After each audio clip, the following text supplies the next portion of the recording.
Welcome back to the PT Graduate Podcast. My guest today, Mr. Mark Blondell. Hi, Mark. Hi, Richard. How are you? Oh, I'm very well, very well. Great to see you all the way down in sunny Dunedin, right? Oh, it's a miserable day today. Miserable. Yeah, and we're similar up here, actually, to be fair. Yeah, It's what you expect with winter. pretty much. Yeah. So tell us a bit about you, Mark. We were just saying before hitting record that you were at Les Mills, but you're not anymore. hmm So maybe tell us what you're doing now, and then sort of take us back to the beginning and where it all started. Okay. Well, currently, you mentioned Les Mills. So I left Les Mills back in February of this year. Mm, I now work at two separate gyms in Dunedin. One is an Olympic gym in Mosgiel, and the other one is Mind Muscle. And I get the best of both worlds of those two gyms. I've got a big sprawling site to work at mm. an Olympic gym. Lots of people, lots of equipment, lots of space. And My Muscle is the other end. It's a smaller, more personal gym. Everyone's catered to very personally as programs, and it's a lot of sort of let's say the common demographic there is probably more elderly people doing rehab and prevention type stuff there. Yes. Yeah. So best Yeah. of both worlds. I'm quite enjoying it. Nice. So you get a lot of variety in your work as a result, I guess. Yes, I do. Yeah. Nice. And that's kind of my journey with leaving Les Mills, etc., has been about figuring out, there's a lot of variety. Do I Mm, niche down? Do I keep doing mm, lots of things? And what do I enjoy the most? And I'm mm. quite enjoying those two separate realms right now, doing a bit of Okay. both of them. Nice. Nice. So did you get into the industry and join Les Mills straight away, or was there something before Les Mills? So I went to university. I actually majored in nutrition, sports and exercise nutrition, and postgraduate as well at Right. Otago University. Mm, Um, I always knew I wanted to do something exercise based through enjoying the gym myself. yeah. I felt over time it came quite naturally to me. I did feel like I could teach others, and I was passionate about it. New nutrition, I also discovered a passion in, and it's like, right, surely put these two together, and Mm, this is going to be a lot of fun, and this is going to be something that is going to be valuable to people. And so I finished up my postgraduate, and I went on and I did my PT certificates. I think it's level 4 and level 5 yep. in the New Zealand curriculum Mm, through New Zealand Institute of Health and Fitness. yep. And my supervisor in Dunedin for that was a lady named Camille, who was the PT manager at Les Mills at the time. Right. And so upon completion of that, she just offered me a role there. Get Ah, started, okay. give it a go, and it seemed very clear cut, very simple Yeah. for me. Yeah. Yeah. Yeah. And a good grounding for a new PT getting into the industry. Yes, absolutely. Yeah. The course itself was exactly what I needed. It took me through all the basics. I had some more extensive knowledge in some cases from my university work. Yeah. But going through that really gave me a few more practical skills, laid things out and categorized things a bit more simple for a practitioner versus an academic. Right. Right. And then going straight into Les Mills, having that support and having some familiarity as well. I knew Camille and I knew location. That was Yeah. great. Yeah, Yeah. Yeah. good start. So quite a smart play from her to be running both of those roles, one supporting the education and one feeding people into the industry. They certainly work together. Yeah. Good on her. There's quite a list here, though, Mark. I mean, you're no slouch. You've got a whole bunch of stuff going on. So, you're very much into your kickboxing, I see. Yes. So I've always been interested in the martial arts and stuff. Yeah. And I tell no lie, I've never competed myself, and I'm not as serious as a lot of people I train, Hmm. but I do thoroughly enjoy it. I think what I enjoy about it so much is I'm big into my biomechanics. Right. My training and my training style is very detail orientated. So Okay. we start getting into rotation forces, things like that, and how do Yeah. you make your punch stronger from your hips and your feet, and Yeah. that stuff gets me going. I really like that. Yeah. And I also really like the discipline of the athletes who do these sorts of sports. Hmm. I've worked with guys both in their training and making weight in particular through the nutrition sides of things. Hmm. And I've always been able to remark to other people who ask, nutrition is much simpler to do with these guys. they are going into a situation where they, well, essentially want to beat someone up and not be beaten up themselves. Yeah, They yeah, have complete discipline and motivation, and it's really rewarding working with those sorts of athletes who take upon your advice and do it and get the outcome that you both mm, want, and mm, it looks good and feels good for everybody. So I'm really into that yeah, stuff. yeah, yeah. And so, do you sort of market yourself as a coach of kickboxers so that people in that space are drawn to you and you're the person to work with? And marketing is actually the thing that I am the worst at. So, so that's a recent thing for me. I've been in that realm for a while, and I've got a little bit of reputation at the club I work for. Right. I do see a lot of the guys there, and we talk a lot, and they ask for advice a lot. Mm. Um, I do want to start branching out and see if that can take me to other clubs or where that goes. But for now, it's just within the one club. Yeah, yeah, yeah, yeah. Interesting. Tell me a bit about the making weight because obviously you're very into your nutrition. I think yes. So you're a sports nutritionist, and Yep, I guess that's the perfect qualification for people who are in different sporting disciplines. And one of the big challenges is making weight in various different sports, right? Because it's a requirement of entry. What yep. what have you found to be? I mean, I guess everybody is different, right? You can't say one way is the only way, but there's some sort of some rules that have worked for you over the years in terms of helping people make weight. The main rule or the top tip is again definitely the discipline. Um, I like to get into the details with guys. My Mm. nutritional approach is detail orientated. Yeah. It is often about an energy balance, but I also try to be as practical as possible in that these guys and these girls get hungry and they want to eat foods. Yeah. And if you expect them to be in a deficit and be losing weight over a longer period of time, you have to allow for these cravings. You have to allow for that psychological side of it. Yeah. So when I go in with these guys, I try and make full meals. It's not steak and veggie. I want them to be satisfied. I want them to be Yeah. getting their fiber, their micronutrients as well, vitamins and Yeah. minerals. Yeah. Diversity of veggies, still low on the fat where I can, unless I feel like I need to do some sort of keto thing. Right. But for the most part, it's about sustainability and discipline. Mm. And as I said, with these guys, particularly the fighters and the athletes, they stick to it, and it always works. Okay. Yeah. Yeah, Yeah. You get the number you need. pretty much. Yep, they do it, and they start to see the weight come off, and then they're motivated and they keep going. And Right. they're unsure. They come back to me, and I say, "Well, let's change this." It does have to be a very personal thing.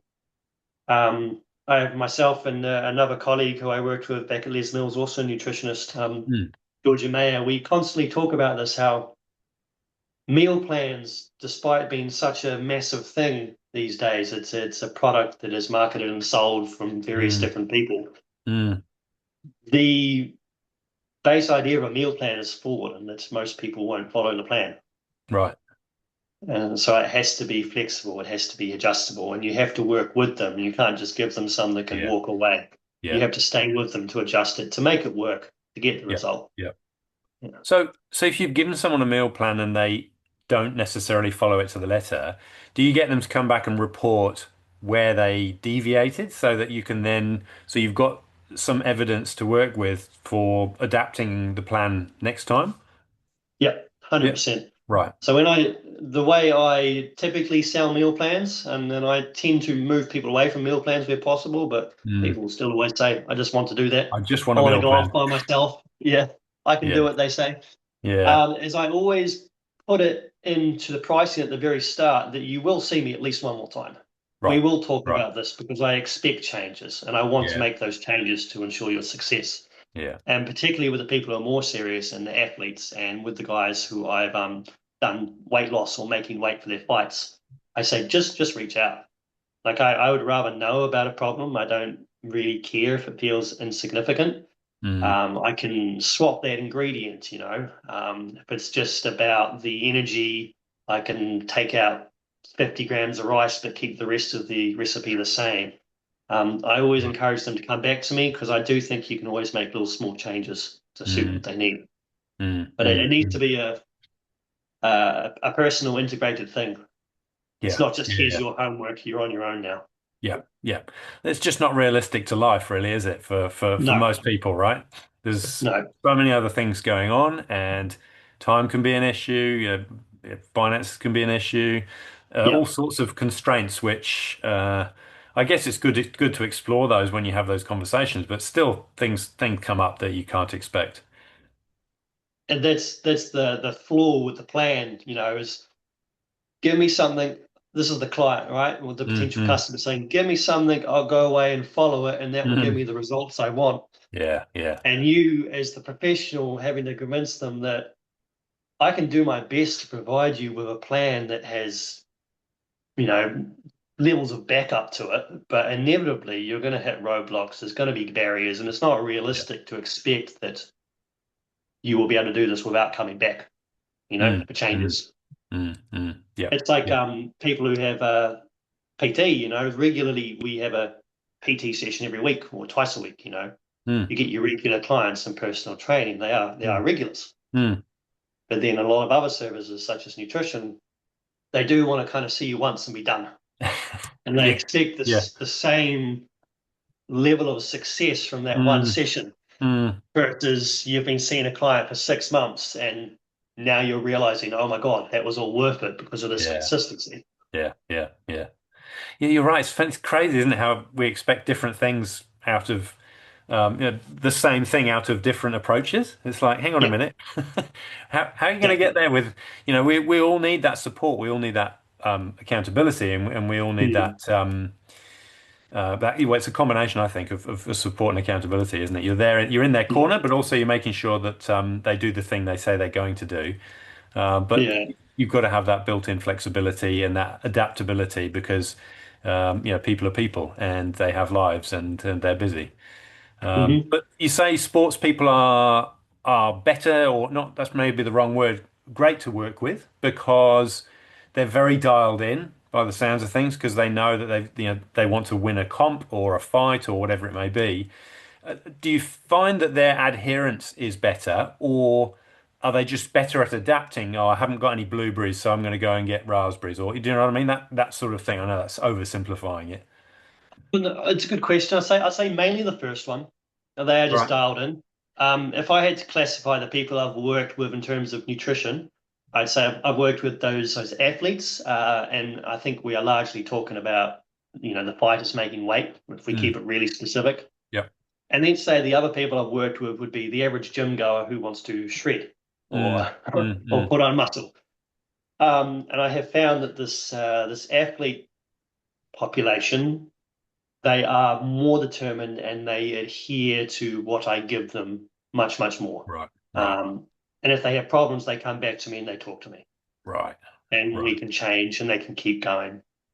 And they want to make weight so that they can compete. Mm. Um, their own personal pride's at stake. Mm. There's sort of club reputation and peer pressure as well. When they weigh in, all these guys are together. Yeah, of One course. guy or girl doesn't weigh in, there's a lot of pressure, and they all compete together. They see each Yeah. other 4, 5, 6 times a week, Yeah. when they're in Yeah. camp.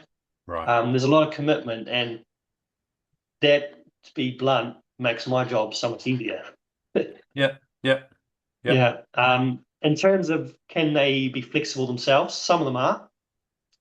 Some of them will ask me, like, what are quick changes I could make. And I try and give them basic advice without having to write a whole nother meal plan or Mm. something. Mm. I'll be Mm. like you said, berries. If you're out of berries, canned fruit or something, so that Yep. you still get some sugars and some Yep. Yep. vitamins, or Yep. what's a protein source substitution of my oats? Well, if you have no peanut butter, what about actual nuts, Yeah. seeds, or Yeah. so try and give them small things, little tools they can Mm. use. Mm. They can, you know, what's the word I'm looking for? They can use their own initiative a little bit, Yes.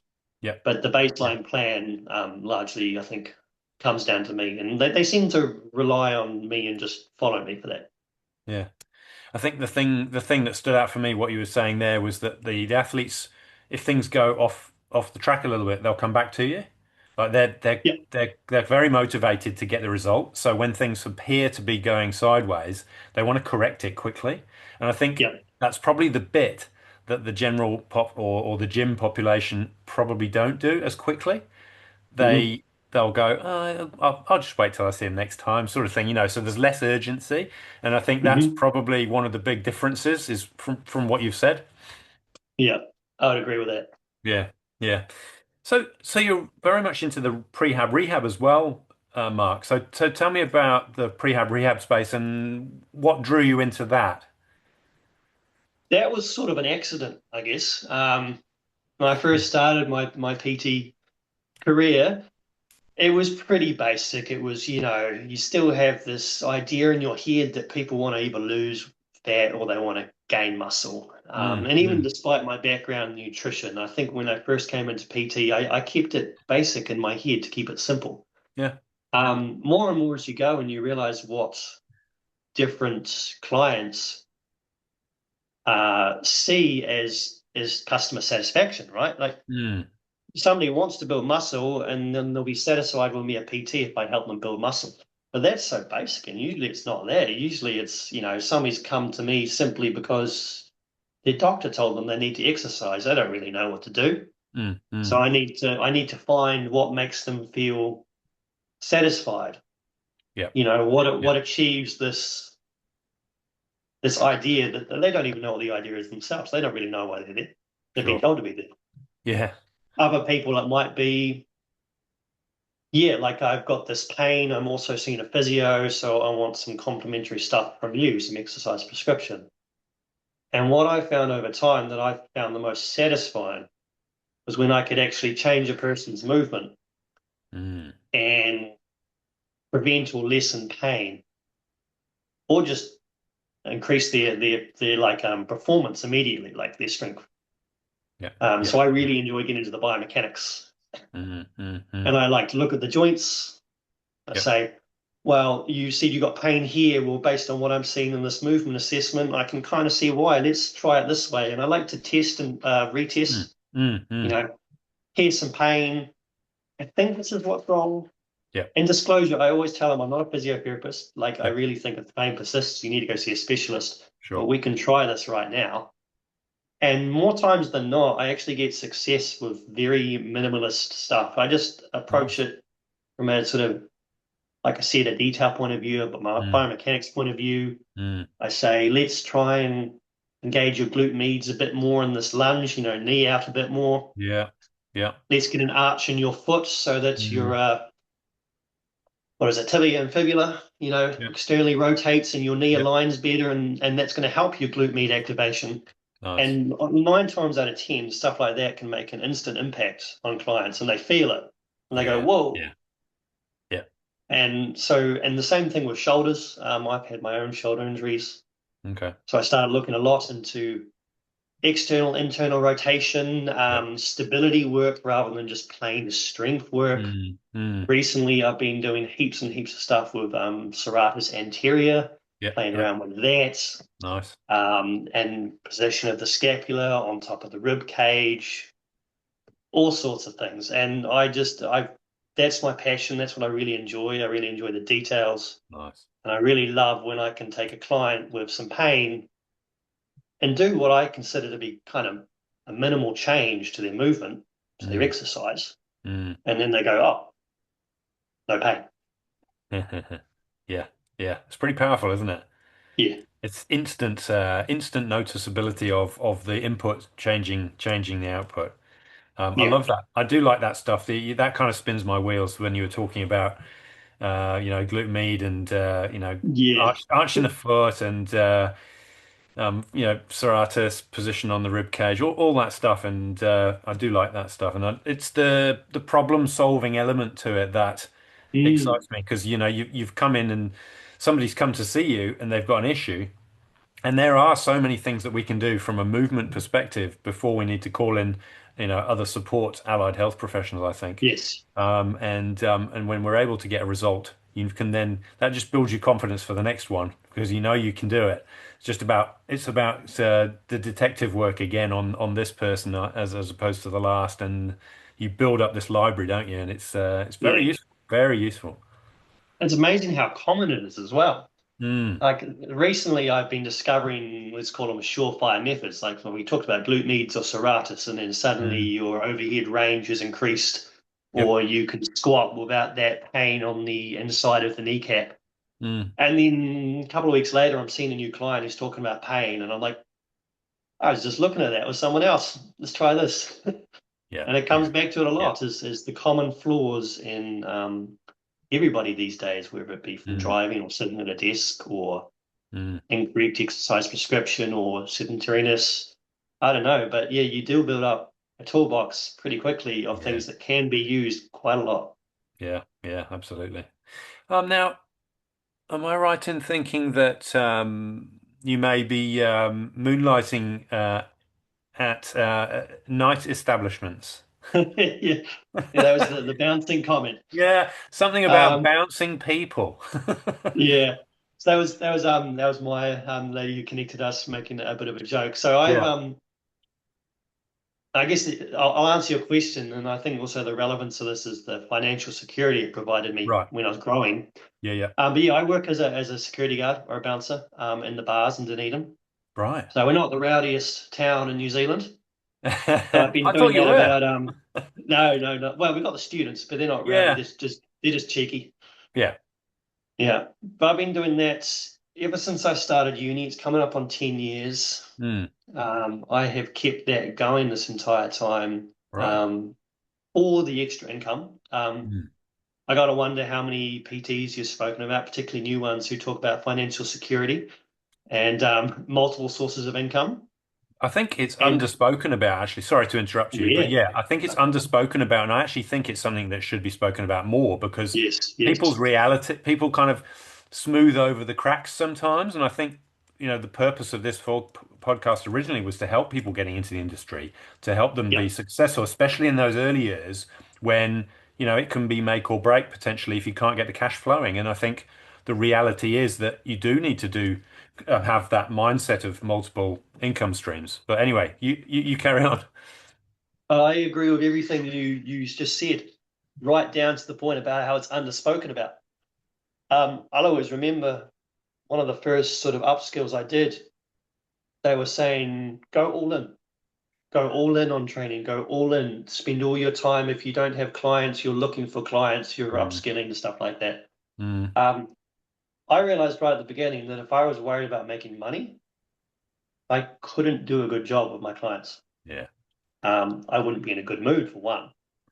I would be non-passionate and more stressed and Mm, anxious. mm.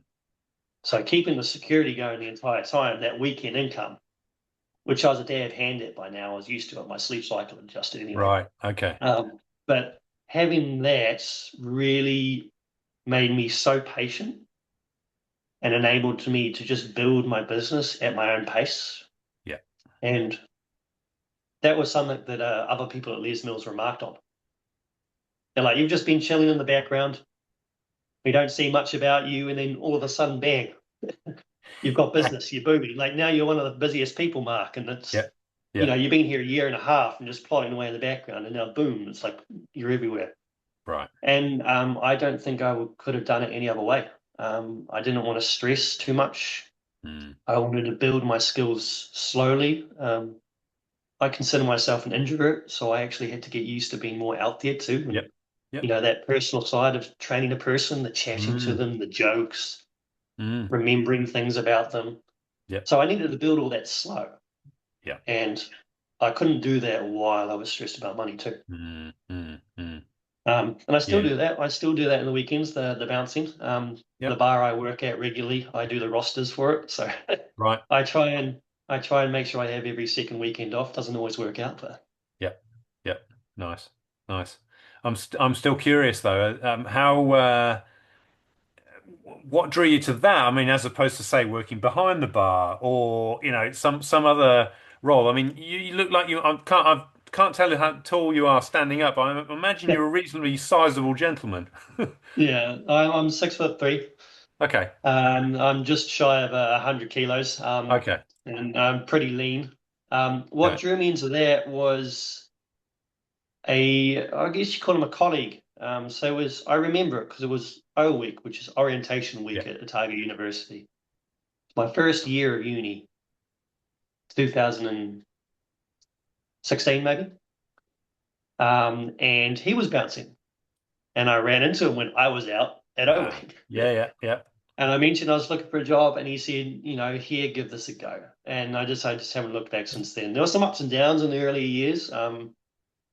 Honestly, I would say the security work has massively influenced my training as well, because Mm, a lot of people don't realize, but that job is not about getting in fights. yeah, yeah, That job is preventative. It's yeah. observing body language, emotions. Mm, There's even degrees of manipulation in it. mm, mm, I mm. pride myself in kicking someone out of a bar without having to touch them. Right. So a lot of those skills I have found can transfer over to Yeah, PT. yeah, yeah, yeah. And I can see if something's wrong. I can see if a client's off. I can Mm, try and mm. influence them otherwise. I mentioned that word manipulation, which I think most people generally think of that as a bad word, but in PTs, what are we if not manipulating our clients to be accountable to themselves and get progress? Yeah, yeah. I mean, I think a lot of people frown on that definition, but I think if you put it out right, it kind of is what it is. Mm, mm. So I've learned a lot doing that, and also confidence as well. Yes, definitely. I'm in a bar where people do want to hurt me and fight me sometimes, so I have to learn to be confident in my decisions and my words. Yeah, yeah, yeah. You're absolutely right though about that transferable skill. It's about reading people, Yeah. understanding what their body language is telling you without hearing their words, but translating that into the right action. Hmm. And that works for both clients and pub goers for sure. Yeah, Yeah. exactly. Any interesting stories, Mark? I'm just anything you're Uh, prepared to divulge? oh, like, you got to always ask what do you Yeah. want? Do you want Yeah. violence, or do you want disgust? Do you want? I, I guess I, maybe where it's been a close call, but you've prevented it being a close call. Actually, something dialing it down. um, I don't know. I guess we were talking about confidence, and I Hmm. can share that story. So there have been a few occasions when I've had to stand up to gang members, Oh, right. and that's a hell of a toll, particularly when you know them. Dunedin's a small town at times, Yep. so some of these people have reputations. Yep. Yep. And I stand there, and like you said, I'd like to think I'm a relatively big gentleman, but that doesn't matter. I'm standing at the door, and I have a group of very large gentlemen want Yeah. you to come in, and I'm saying you cannot. Yep. But that's preventative to me. That is Hmm. being present, getting in there first, and saying the trouble's going to happen. You can't do this. Yep. And you get the respect when you do that. Um, they will they'll work at you, they'll Yeah. try you, they'll test you, Yeah. but you stand your ground and you do your job, and you can be pretty confident you've prevented something. It Nice. happens a lot of the time in the job where you're feeling like you're in a good mood or you're nice. So you say, I'll give you a chance. Yeah. And then later on, you remember that's why I shouldn't give you a chance. Yes. So You learn. you do that. You prevent and you stand up. And I guess, again, that's kind of a transferable still. There's clients saying, oh, I'm not in the mood. Yeah. Don't feel like it today. Yeah. When it's why are you here? Why are you seeing me? Mm, mm, I'm going to mm, be kind about this, but blunt mm. about this. I'm going to Yeah. stand up to you a little bit. Yeah. Yeah. Yeah. Nice. Yeah. So many similarities. Yeah. Is there any specific training for that job that you are given, or is it stuff that you learn on the job? Well, you learn a little bit on the job, that's for sure. Yep. I think mostly what you learn on the job is psychological. It's Right. testing your limits. It's controlling adrenaline, being able to keep a level head Mm, under that adrenaline and mm, under threat. mm. And again, like I said, reading people. Yeah. Physical training and sort of combat training. In the job I do, there's get a few restraints classes every now and then, but largely people are self-taught or they go to combat gyms themselves. Yep. Like I do a little bit of kickboxing. I've done some other restraints training. I've done some close quarter combat training. Um, so I build my confidence that way. Mm, mm, And the mm. idea is that you don't have to use it too. No, Yeah. exactly. That's the ultimate skill. Yeah. Have you ever sort of walked away from a shift and on, oh, I think I need to work on X, Y, Z because of a situation where you felt like you needed more strength, or did it never come to that? Oh, 100%. Yeah. I'm a it's my analytical mind. Yeah, I will like review things. Could I have yeah, done that smoother? Could I have done that restraint better? yeah. You know, I got that guy out of the bar, but once we got out of the bar, we ended up on the concrete. Could I have done Wow. that without going down on the ground? Yeah, You yeah. know, or I successfully got that person into an arm lock, but you know what? It was a bit more effort than it should have been. Could I do it differently? Right. And largely it comes down to technique, and that's Mm. where I like my biomechanics. I like to look at it that way. Yes. Yes. Yeah, Yeah. Yeah. yeah. So that happens a bit. I had a couple of stories back when I first started, where I nearly stopped the job and kind of as a slap in the face, like, oh, that really went so wrong. Okay. But I came back from it and learned and kept going. Yeah.